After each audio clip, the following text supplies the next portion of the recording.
welcome back to Fearless Emma Takes on the World. Today we'll be talking about wildland fires, and I'm Emma. And you're here with your dad. You forgot that I'm in the room, and I was going to let you have you introduce yourself. You were going to have me introduce myself. Well, that's okay. So you're right. Today we are going to take on, what are we going to take on, Emma? Wildland fires. Wildland fires. Why are we going to take on wildland fires today? Because there's been a lot going on around us, and we can smell the smoke, see the smoke. It seems kind of, and I'm going to use a word that you may not know the definition of, apocalyptic. I know what apocalypse means. Well, what does that mean?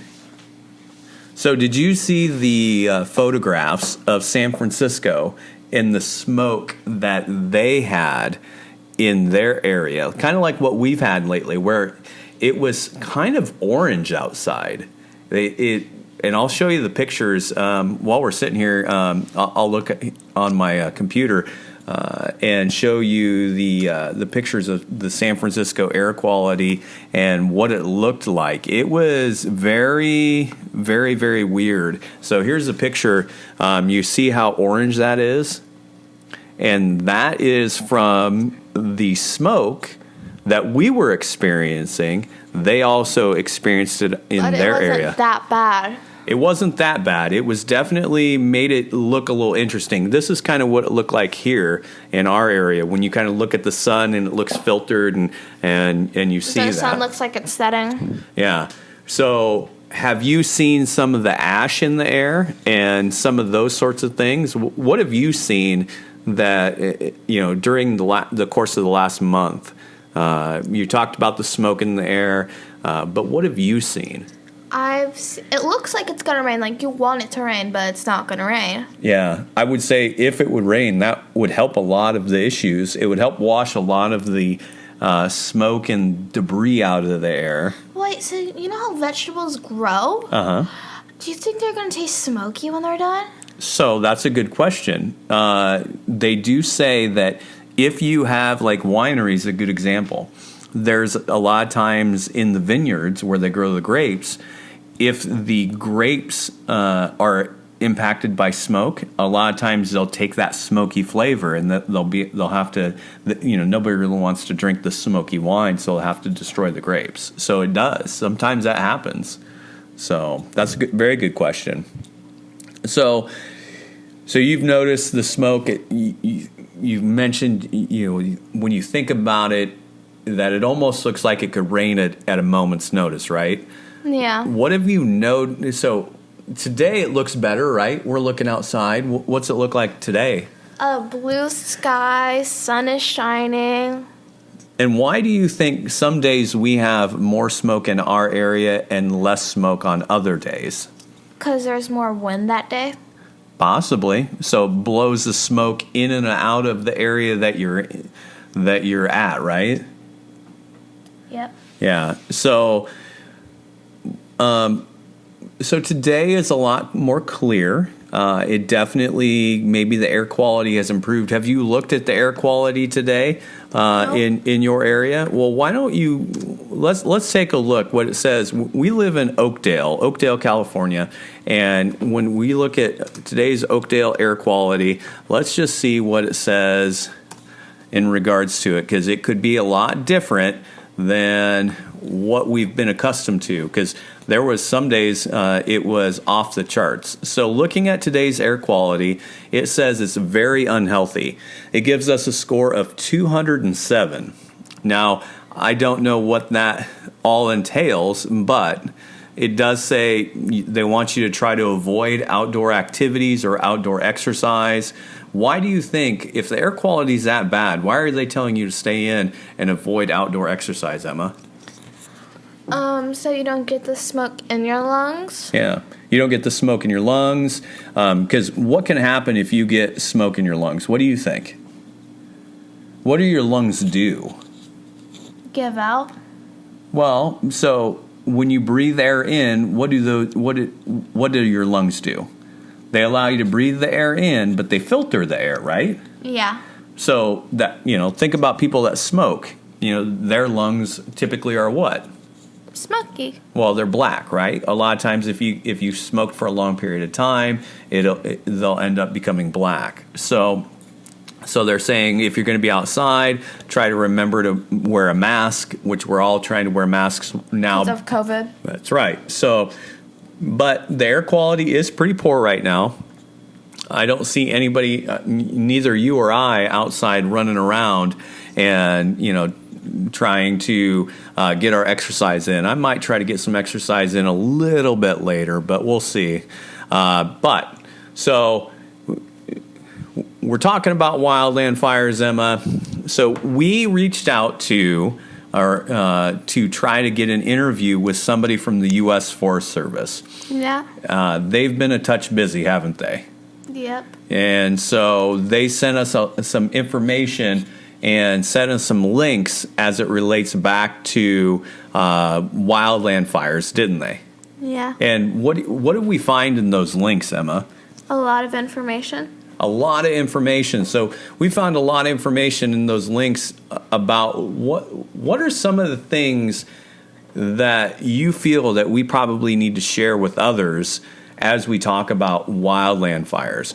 We went through these links, and I do want to thank Babette Anderson with the U.S. Forest Service. She's their national press officer and Office of Communications. She shared these links with us, and I think that they were very, very helpful to both you and I as we're taking a look at and as we're studying, as we're taking on wildland fires.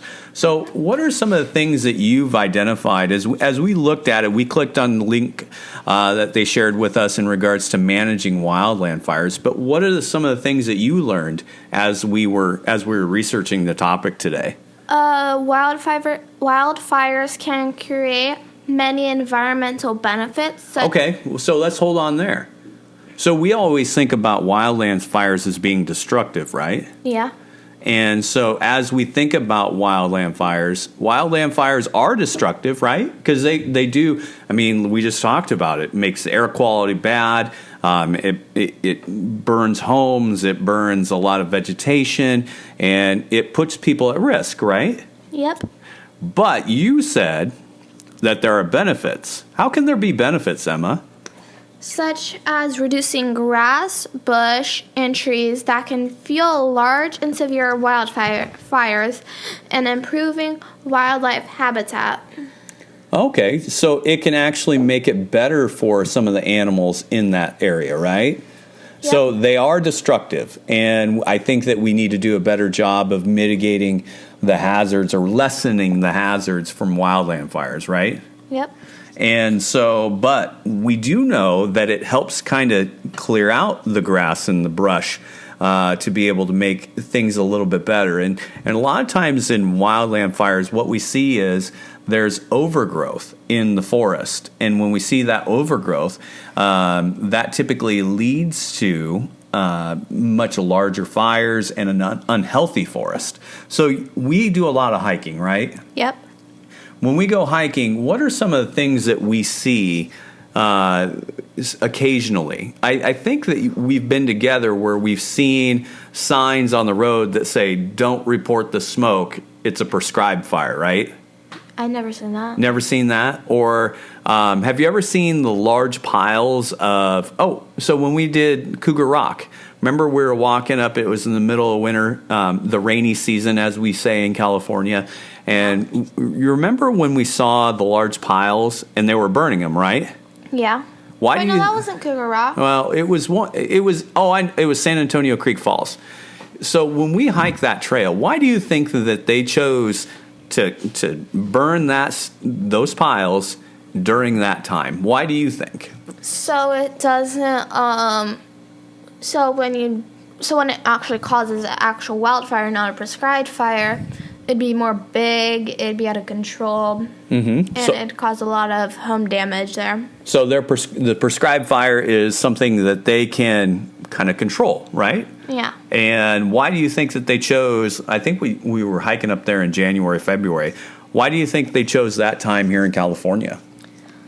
Because it's not as hot. It's more of like a rainy, wet season. So if something does go bad, it could probably like rain on it too. Yeah, could rain on it, but probably the area around that space is probably moist, right? Yeah. And so the likelihood of that fire spreading to the adjacent fuels, and I say fuels, but the adjacent vegetation, the things that can burn, are they're a lot wetter, and it's going to be harder for it to spread like it would be in a drier season, right? Like it is right now. Because here in California, it doesn't rain pretty much from May till about October, November, right? And then during that season, we get 90% or better of our rain. And so it has a major impact on what we do. So, talking about the Forest Service, how long has the Forest Service been managing wildland fire in that area? Over 100 years. That's right, over 100 years. So a very long time. You think about it, thinking back into the past and thinking about over 100 years of managing the forest, that's a long period of time. And now we have a lot newer tools, right? So we have better equipment, right? So what, thinking about, let's talk about equipment for just a moment. Thinking about some of the equipment that you could potentially use, what do you think, kind of thinking maybe of some of the new technologies that you see just in your life? What do you think could be used to help wildland fires or identify wildland fires quicker so that way they have a quicker response? What do you think?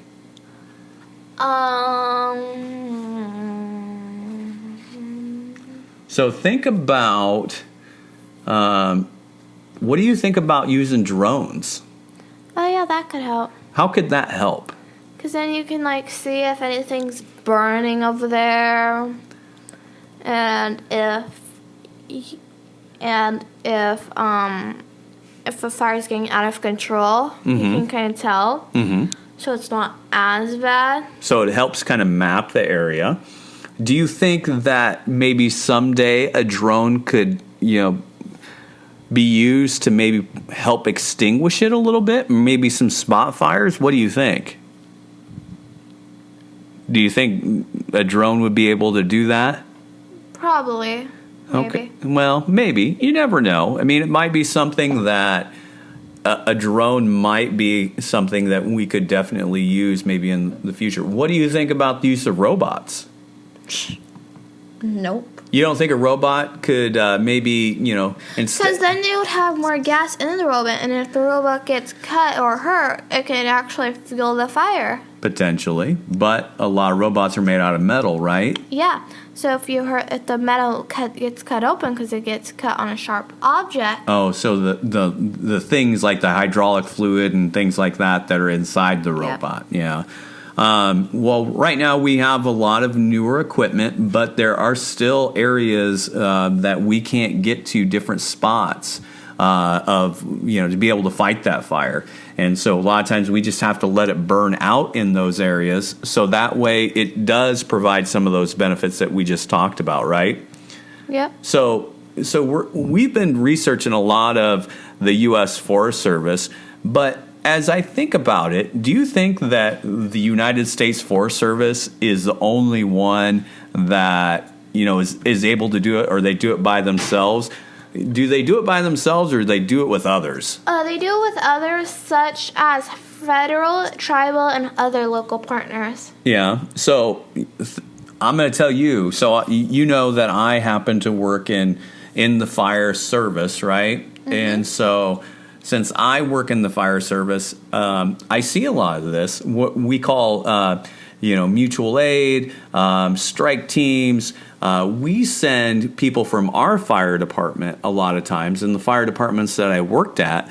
And what we do is we send resources to be able to help fulfill needs to be able to help fight the fires. Did you know that? Did you know that firefighters in areas that may not have wildland fires, they need to be trained so that way they can fight the fire in those areas.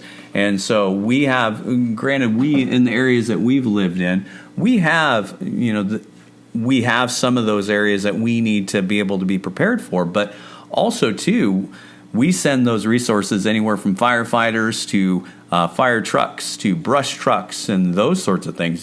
Were you aware of that? No. Yeah, it's kind of interesting to see that, when you get into the fire service, there's a lot of things that you can get in. But as you mentioned, it's not a single organization can fight a wildland fire, right? I think that's one of the things that it's important to identify. So, Emma, why do you think we've started, right now we are in probably one of the most historic wildland fire seasons ever. What are some of the things that you through your research you've identified that may create the fires to grow bigger over the years? What has changed over the years is larger fire seasons. Yeah, so longer fire seasons, that's right. It seems like sometimes I think you mentioned it earlier, that fire season seems to go, year round, right? Yep. And there was also bigger fires, more acres burned, and more extreme fire behavior. Yeah, and I think that part of that extreme fire behavior can be attributed to the extra vegetation that we see in and around that area, right? Yep. So I think that that's important to note that we see that. So we understand that many parts of the country have wildland fires, and many parts of the country that wildland fire season can extend from January 1st to December 31st, right? So extends the whole entire year. So what can you do? Let's say we've lived in the mountains, right? Yep. What do you think? So we talked about embers. Can you tell me what you remember during our conversation as we talk about embers? Well, first, let's do this. So they say that, they recommend that if you live in those areas, you need to harden your home, right? Mm-hmm. I always tell people we want ignition-resistant design. We don't want a fire to start and then spread, throughout your home and then to other homes. And so that's why we harden the home, right?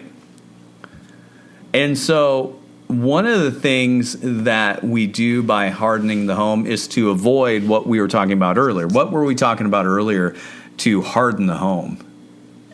Don't use embers. Well, don't use embers, but we don't want the embers getting into the home. So, So how did I describe an ember to you? It's like a spark that sparks out of the house, and then it can go everywhere else and start other fires. So think about like a sparkler. One sparkler spits out some sparks, right? Yeah. So let's say I've got a box full of sparklers, right? And then how many sparks do you think are going to come off of that? A lot more than a single sparkler, right? Yep. And so that's what a home can do a lot of times, because as we take a look at the home, it's much bigger, and there's more fuel that it can burn, and it can throw those sparks out. So they say to harden it. So one of the things the National Fire Protection Association has recommended is become what we call FireWise. Have you ever heard that term before? No? No. Okay. So they talk about creating a defensible space, an area that you can. What do you think a defensible? Before I tell you what a defensible space is, I'm going to ask you, what do you think a defensible space is? So think about defense. So think about, we watched NFL football last night. Yep. Think about what you're trying to do with a defensible space, and you try to describe it for me. You're trying to protect the enemy from getting into your side. Right. So you're trying. So in this instance, we're in a defensible space. Mm-hmm. What are you trying to stop from getting into your zone? The fire. Yeah. And so how do you think, what do you think would be best to create that defensible space? Water, a wall of water. So what are you going to do with the Rain. water? So rain, well, so moisture, keeping your vegetation in and around your house nice and green, kind of like what our lawn kind of looks like, right? Mm-hmm. There's some brown areas, but yeah, I need to be a better gardener, but it's mostly green. And so we talk about defensible space. So being fire-wise, they give you many zones to create a defensible space.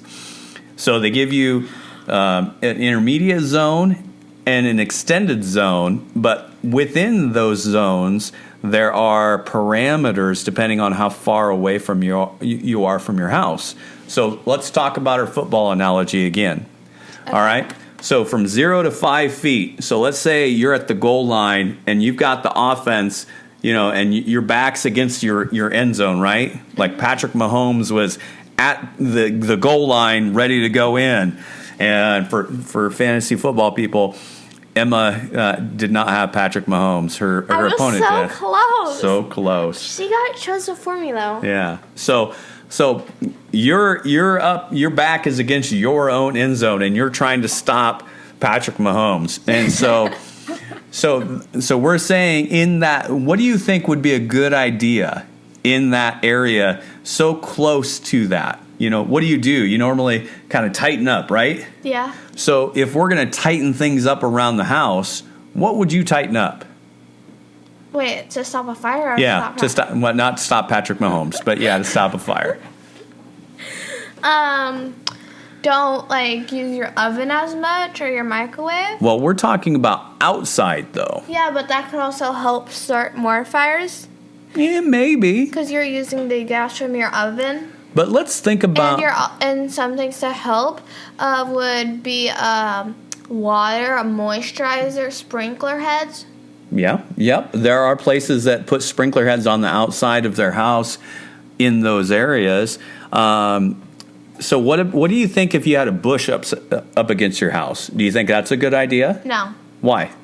Because if it gets caught on the bush, it can spark up and create a bigger one. Yeah. So the bush could be a fuel package next to the house and burn the side of your house, and that fire can then get into your home, right? Yep. Do you think? What do you think about your roof? I mean, obviously, embers are blowing over. So one of the things is you want to make sure your roof, your ceiling, your shingles are in place, right? You don't want to have a loose shingle where an ember can get in. So think about like fire as water. It's like a liquid. And what it's doing is it's going to try to find any nook and cranny that it can get into. So it's going to try to get into vents. It's going to try to get into your eaves and soffits. It's going to try to get underneath your shingles. It's going to try to do everything it can to be, because it's just blowing. It's like a liquid. It's just trying to find that path because it's being blown by air a lot of times. Did you know that? No. So in that 0 to 5 feet, that's where we really need to be very careful, and we need to remove the flammable things away from our home. So from 0 to 30 feet, they talk about clearing vegetation even more, mowing your grass, and then also thinning out your trees. And then the extended out to 100 feet, they want to make sure to dispose of heavy accumulation of ground debris. Like if you live in the mountains, pine needles and those sorts of things are definitely something that you want to make sure to keep clean. You want to make sure also to remove those away from your out of your gutters as well. So we watched a video from Cal Fire today in regards to mowing and using equipment outside. What were some of the things that they pointed out in that video that you think might be beneficial to other people? Do your lawn before 10 a.m. because then it's not as bad. And so what do you mean by not as bad? Not as windy. It's not as moist. Not necessarily not as moist, but not as hot, right? Mm-hmm. So, okay, continue. And then also, if you're mowing a dry patch, you might want to use a weed eater instead, so it doesn't like hit something with the metal because of the rock or something can like spark from the metal and cause a fire. Right. So like if the blade on the lawnmower doesn't, end up clipping a rock, it could potentially spark and start a fire, right? Okay. So is there anything else that they talked about?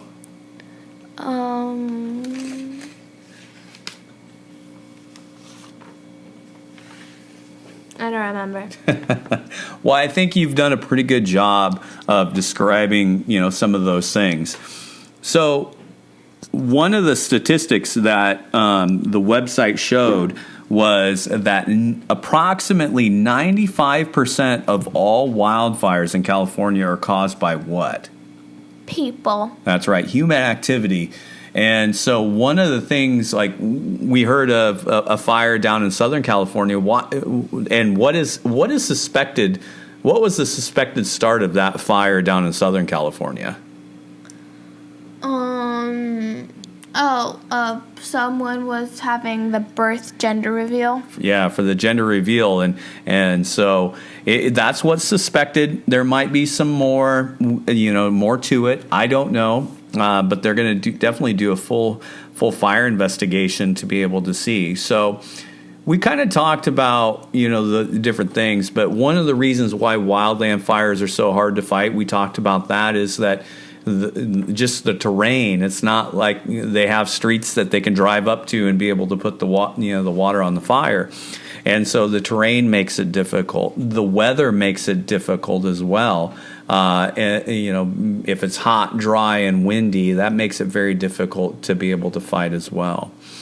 So we've talked quite a bit, and I don't think that this is going to be a comprehensive review of fire, but one thing that we've identified during our research, and I think a lot of people know of this particular individual, but there are a lot of educational materials out there. Yep. And one of those educational materials is who? Smokey Bear. Smokey Bear. And why did you call him Smokey Bear and not Smokey the Bear? Because that's his actual name. They just changed it. What?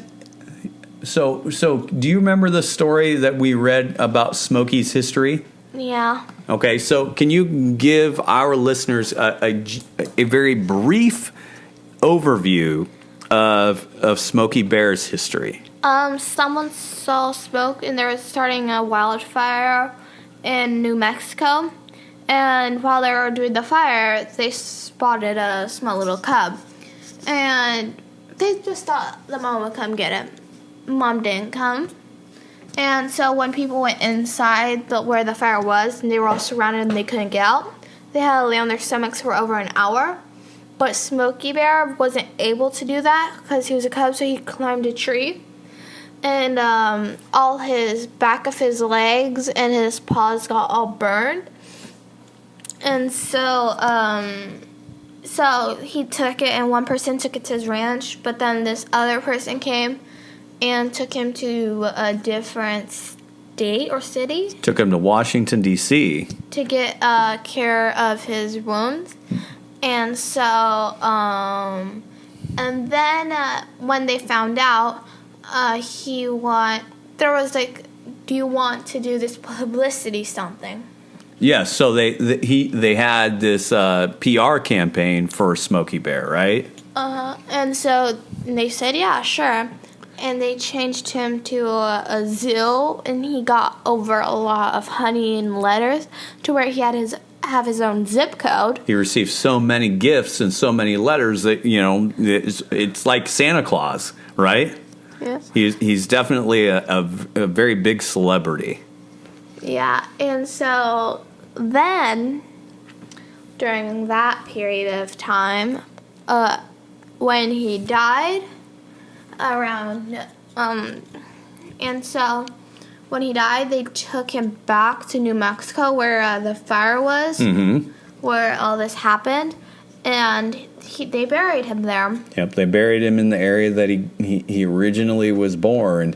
I wonder where his mom was. I wonder. Maybe she died because of the fire. Maybe. You never know. So I'm going to add to that story that you provided.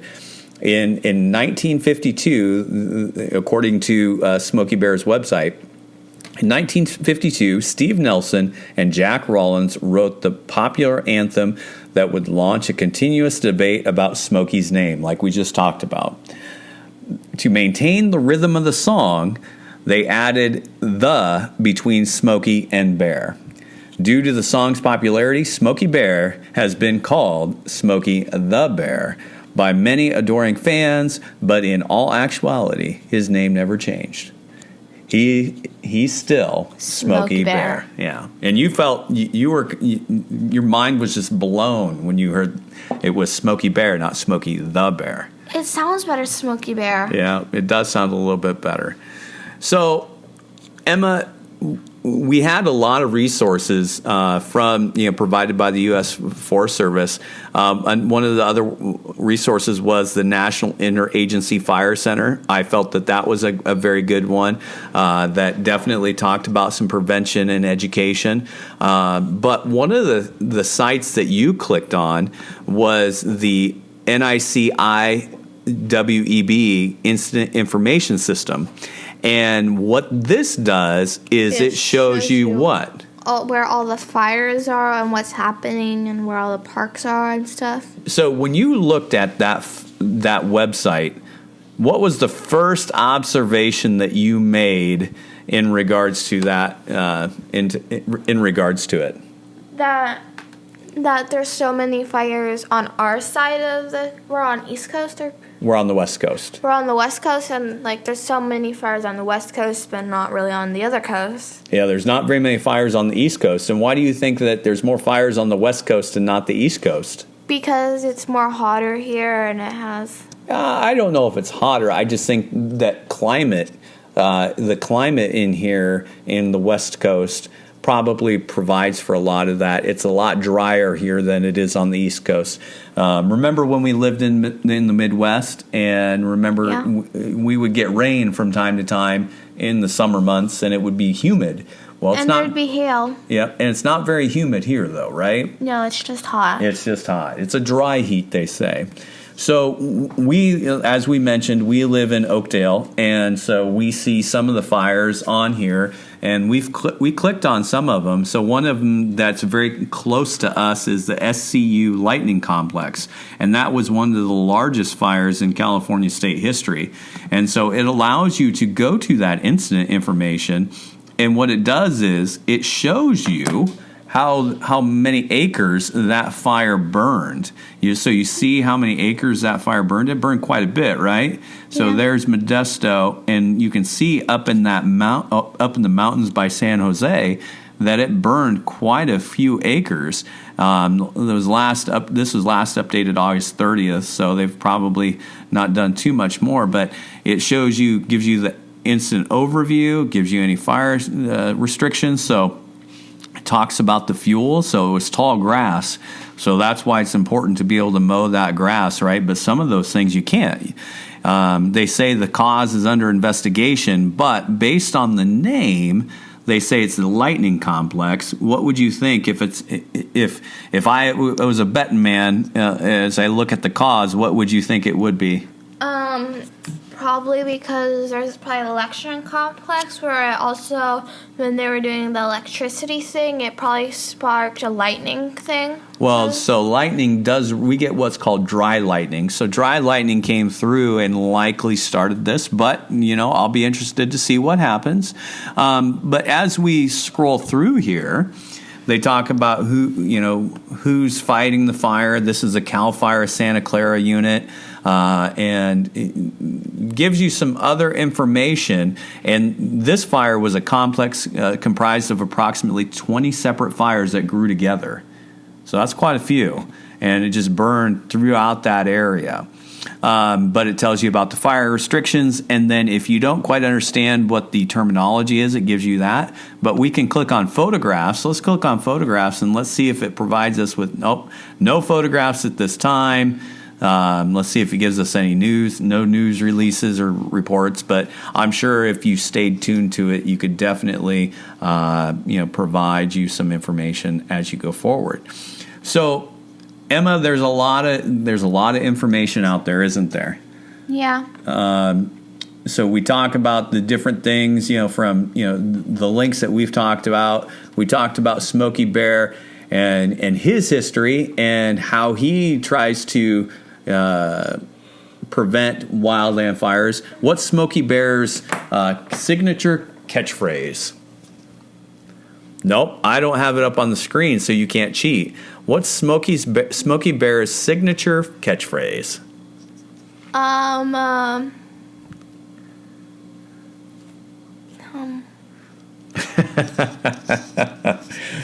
Only you can prevent wildfires.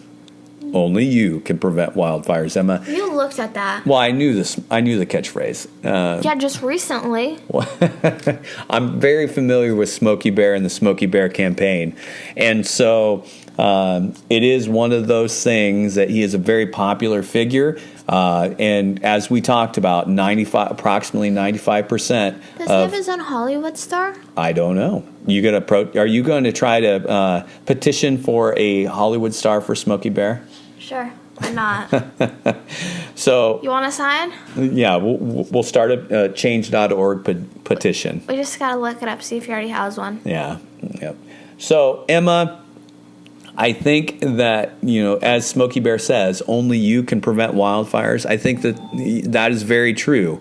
Not just you, but humans. Everyone can prevent wildfires or do a lot to be able to prevent wildfires through, being able to not use sparking devices out in the wilderness. Make sure your campfires are nice and cool before you leave. If you go to Smokey Bear's website, and it is smokeybear.com, and you go to his website, it talks about how to extinguish hot coals from your fire pits.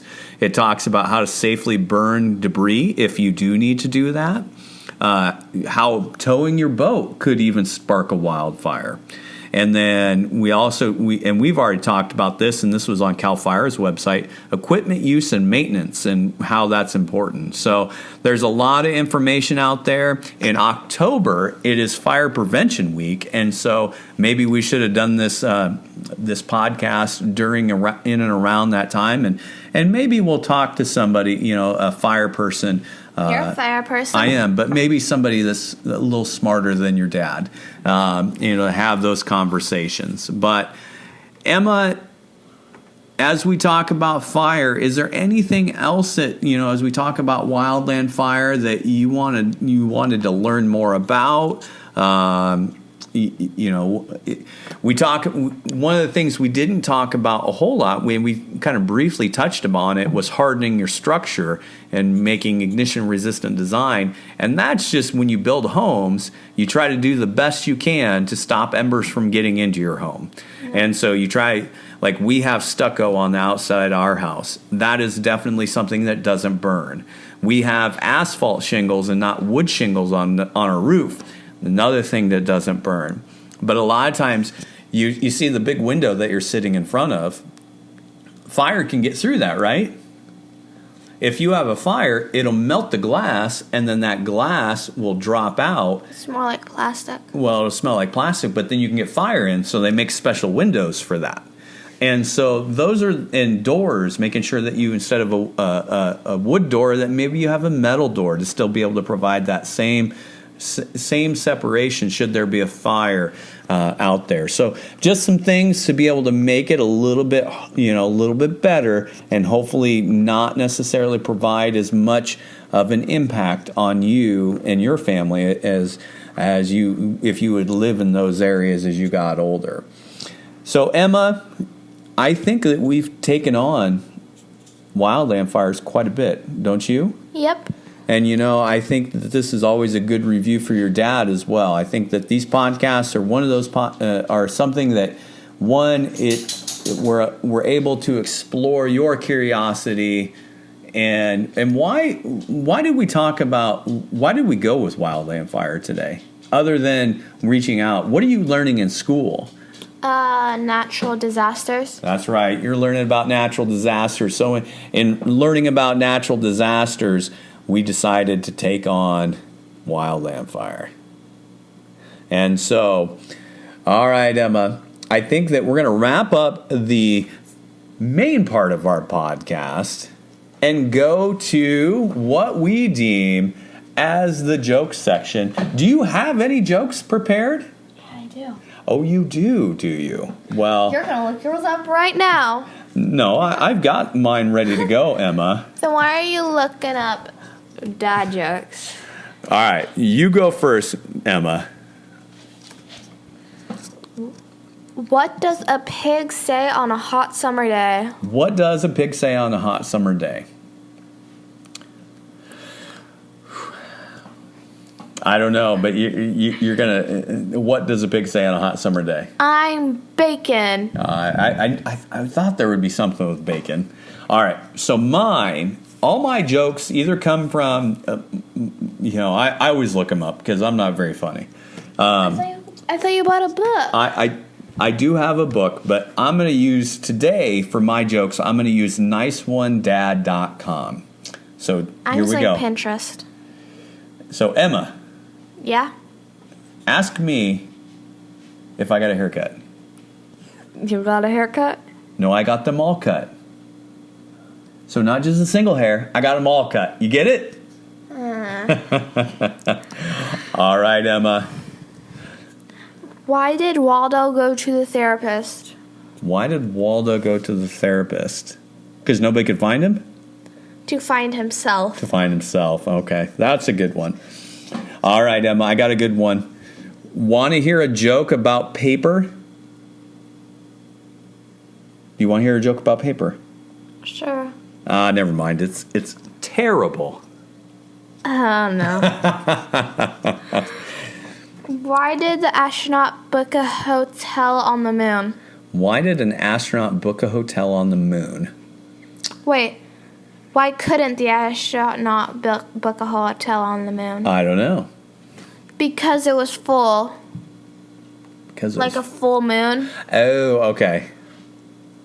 So, Emma, I'm going to ask you a question. It's kind of a riddle. How many apples grow on a tree?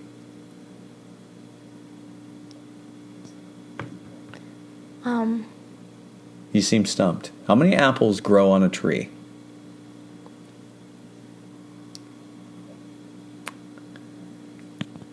A lot of dead air, Emma. I have no idea. Well, all of them, of course. All apples grow on a tree, Emma. Oh, that's awful. All right, do you have anything else? What did the orange and sounds like? What's orange and sounds like a parrot? What's orange and sounds like a parrot? I don't know. A carrot. Oh, yeah. Okay. All right, last one, Emma, and I think we're going to wrap up. Why can't you have a nose 12 inches long? Because you'll be Pinocchio. Because then it would be a foot. Oh, no. Oh, no. All right. Nope. Save that joke for the next time, Emma. I want one more. Yeah, we'll save it for the next time. But, so Emma, we've taken on wildland fires today. We've talked about the history of Smokey Bear, how you can harden your home, and really air quality as I look at the tab still open on my computer in regards to the air quality within our region and it being at 207, which is very unhealthy. I think we've done a pretty good job, don't you? Yep. But there are other resources out there, and I'd recommend if somebody wants to learn more, we can put the links to this in the show notes underneath our podcast, and you can definitely find them there. Emma. Yes. Where can they find us on social media?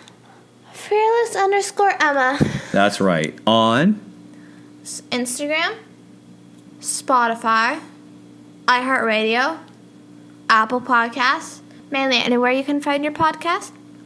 You can find us on Facebook, right? Yep, you can find us on Twitter. Facebook, on Twitter, yep. Snapchat. Your dad's not as Snapchat friendly yet, so no Why Snapchat. not Snapchat? I just don't know how to use it. I so. can help you. Well, we'll see. Maybe someday. But yes, you can definitely find this You're podcast. growing older by the day. Thank you. I appreciate that. You can find this podcast along with several others and this on all your podcast platforms. But yes, that's right. We are on, on Anywhere you Instagram. can find your podcast. Yeah, but on Instagram at fearless_Emma. Yep. And until next time, Emma. Bye-bye.